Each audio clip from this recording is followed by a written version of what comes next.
10-minute murder.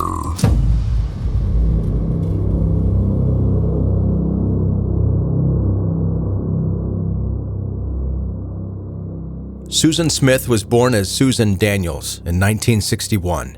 She was raised in Freeburn, Kentucky, alongside 9 siblings, and with a mother who worked as a housekeeper and a father who lost his job in the local coal mines, the Daniels children often had to go without. In the 7th grade, Susan had no choice but to drop out of school. Her parents just couldn't afford to pay the fees. When she was 15 years old, Susan met 22-year-old Kenneth Smith. Susan didn't care that Kenneth was a grown man 7 years her senior, or that he made a living selling cocaine, PCP, and methamphetamine. In 1979, a few years after their relationship began, Susan and Kenneth got married, just as she turned 18. Due to Kenneth's role as a local prominent drug dealer, drugs were a big part of his relationship with Susan from the very start, and it only got worse after they were married. Susan might have expected Kenneth to settle down and become more responsible when he became a father, but soon enough, she was a mother of 2, and she was fighting with Kenneth more than ever. Eventually, Susan and Kenneth agreed that they were simply not compatible enough to be in a romantic relationship. They decided to get a divorce, but continued living in their family home together for the sake of their young children. In the late 1980s, Kenneth's circle of friends in Pikeville, Kentucky, were beginning to track the attention of the FBI.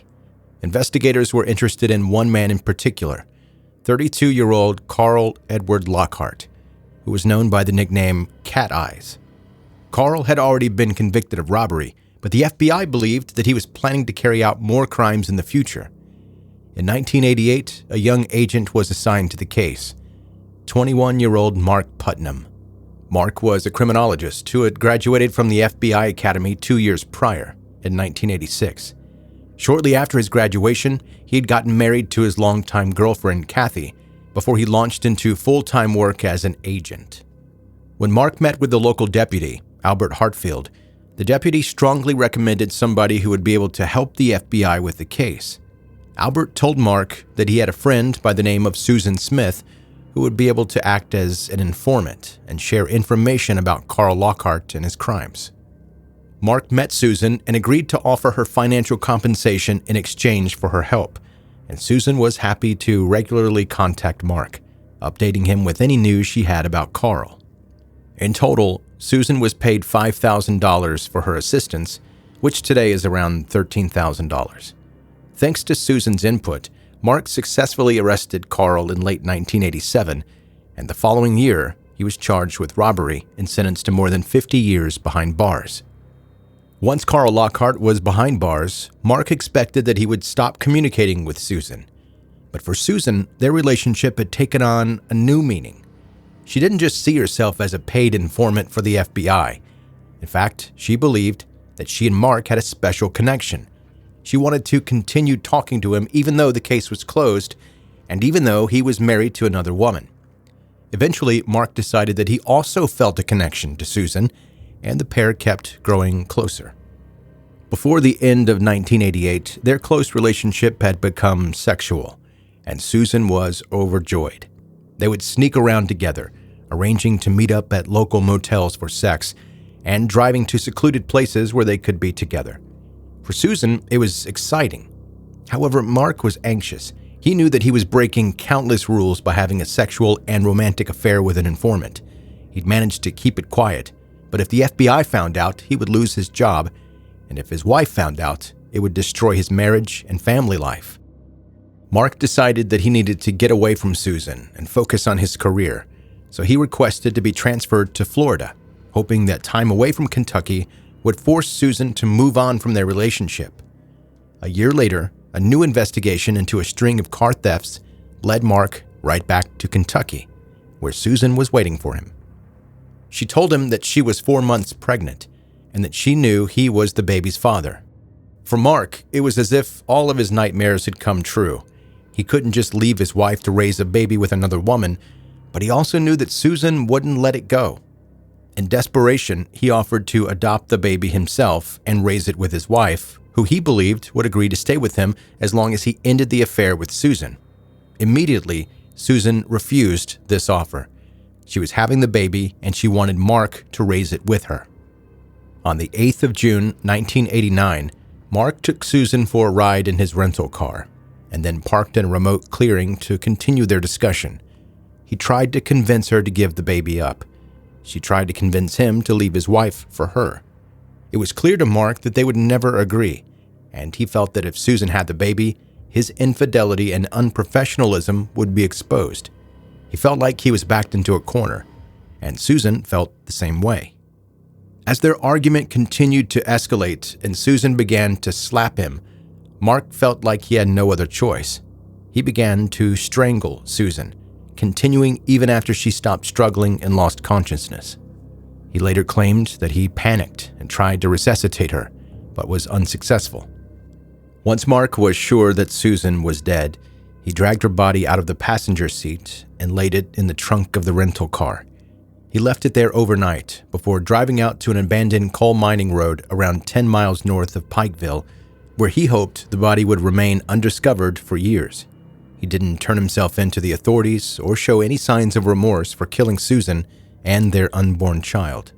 After dumping the body, Mark simply drove straight back home to Florida and reunited with his family. But the Susan Smith problem didn't disappear for Mark. After only 3 days, Susan's sister, Shelby Ward, became concerned and reported her as missing. The investigation quickly highlighted a person of interest, Mark Putnam, the FBI agent who had a close connection with Susan and had been in town during the time that she went missing. As soon as Mark was suspected to be involved in the disappearance, the case became a federal matter, and the FBI began to investigate their own agent. In 1990, Mark was asked to undergo a polygraph exam, which he failed. Side note, I've mentioned on this podcast several times over the years my disdain for polygraph tests. And the reason I've said is because they're only a little more accurate than a coin flip. There's a reason that they aren't admissible in court, and people over the years of me saying this on the podcast have asked for more information on how I decided that. Is there a court case to reference? And rather than giving my opinion again, this comes from the American Psychological Association relating to polygraphs. It says, polygraph testing has generated considerable scientific and public controversy. Most psychologists and other scientists agree that there is little basis for the validity of polygraph tests. Courts, including the United States Supreme Court, U.S. versus Sheffer in 1998, have repeatedly rejected the use of polygraph evidence because of its inherent unreliability. Nevertheless, polygraph testing continues to be used in non-judicial settings, often to screen personnel, but sometimes to try to assess the veracity of suspects and witnesses, and to monitor criminal offenders on probation. So if the police have you in an interrogation room and they say, we want to give you a polygraph test, and you pass it, they know that you could pass it and still be guilty. So they might come back into the interrogation room and say, well, you failed that thing, so let's talk, because they're allowed to lie to you. And also, you could be completely innocent, but very nervous about being there in an interrogation room and talking to the police, and maybe someone you were close to has just been murdered, and you fail it. But you're innocent, but you fail it. The police are going to put so much pressure on you because of that failed polygraph test. So that's why I don't like them. But that's not to say that sometimes they don't get it right, because when Mark Putnam failed his, he finally gave up. He felt like the investigation was closing in on him, and he knew that he wouldn't be able to fool the FBI. Shortly after the polygraph, he confessed that he had strangled Susan to death and gave a detailed description of where her body could be found.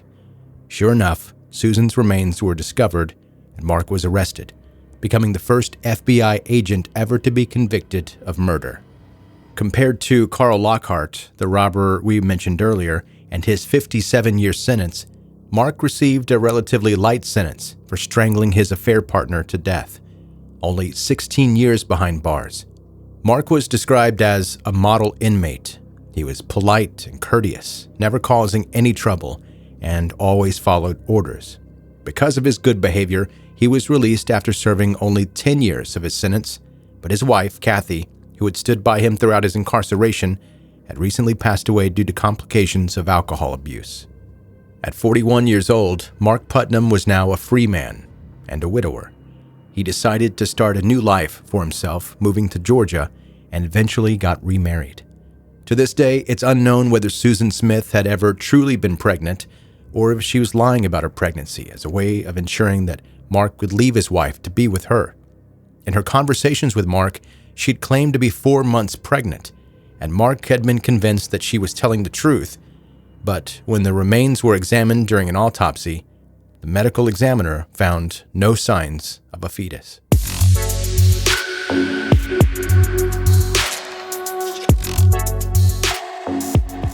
That is 10-Minute Murder for today. Brief and bingeable true crime. My name is Joe, I'm the host, and thank you so much for listening today. If you're new to 10-Minute Murder, welcome.